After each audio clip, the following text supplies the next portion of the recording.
আমাদের বেগম খালেদা জিয়ার জন্য আপনারা বিশেষ করে দোয়া করবেন, কারণ ওনার মতো আপসীন নেত্রী আমরা আর জীবনে বাংলাদেশের মাটিতে ফিরে পাবো না।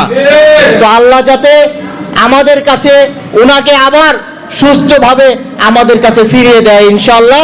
আমরা এখন সবাইকে গরিব দুঃখীদের মাঝে কম্বল বিতরণ করব, আপনারা আমাদের পাশে থাকবেন। এবার পরে আমাদের ভারপ্রাপ্ত চেয়ারম্যান জনাব তারেক রহমান বাংলাদেশের প্রধানমন্ত্রী হবে। প্রধানমন্ত্রী হয়ে আমাদের এই দেশ বিশ্বের কাছে মাথা উঁচা করে দাঁড়ানোর ব্যবস্থা করবে এবং বাংলাদেশের যত ধরনের উন্নয়ন আছে ইনশাল্লাহ উনি করাবে।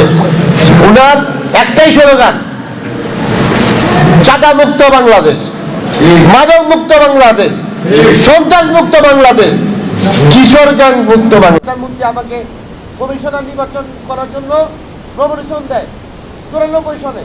উনি আইসা আমার মাথায় হাত দিয়া আপনাদেরকে বলে গেছিল যে এই ছেলেটাকে আপনারা কমিশনার বানায়, আপনাদের যত উন্নয়ন দরকার আমি করে দিব। তখন এই এলাকায় নৌকা চলতো, মানুষ মারা গেলে কান্দে করে আইনা লাল দাফন করতে নিয়ে যেতে হইতো, কিলার মধ্যে খাইলে ওঠে আজিমপুরে নিয়ে যেতে হইতো।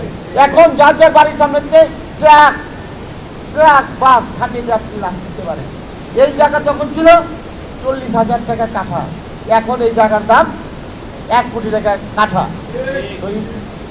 এই প্রধানমন্ত্রী এখানে আইসা কয়েকবার সীতাকে সে উদ্বোধন করতে, আমার এই এলাকা বন্যার মধ্যে কম্বল দিছে, ত্রাণ দিছে। তো এই নেত্রীর জন্য আপনারা সবাই দোয়া করবেন যাতে আবার আমার নেত্রী আমাদের মাঝে ফিরত এসে আগের মতো আবার বাংলাদেশের সে উন্নয়নের কাজগুলো সব করতে পারে। আমি আপনাদের কাছে অনুরোধ করছি, তার জন্য মন খুলে সুন্দরভাবে 2 ফোঁটা চোখের জল ফেলে আমি তার জন্য আপনাদের কাছে দোয়া চাই যে আমাদের মা 3 বারের প্রধানমন্ত্রী দেশে দেশে সবার সাথে দ্য নিউজ।